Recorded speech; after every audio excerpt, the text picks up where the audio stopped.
ఇదైతే చామగడ్డ అండి. ఇది కుక్కర్లో వేసుకొని ఇలా వేసుకొని ఉడకబెట్టుకోవాలి.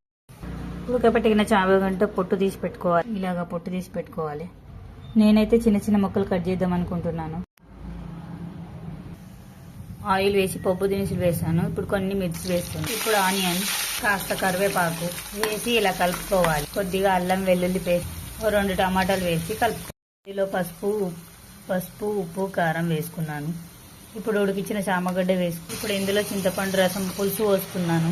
కలుపుకొని మీడియం ఫ్లేమ్లో మూత పెట్టుకోవాలి. ఒక 5 మినిట్స్. కొద్దిగా ధనియాల పొడి వేసుకోవాలి. అలాగే ఒక చిన్న బెల్లం ముక్క వేసుకోవాలి. మూత పెట్టాలి.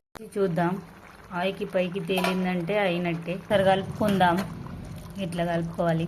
స్టవ్ ఆఫ్ చేసి లాస్ట్కి కొత్తిమీర వేసుకొని సర్వ్ చేసుకోవాలి. అంతేనండి, చామగడ్డ పులుసు రెడీ. ఇలాంటి రెసిపీ కోసం ఫాలో చేయండి. తప్పకుండా సబ్స్క్రైబ్ చేసుకోండి. Thank you.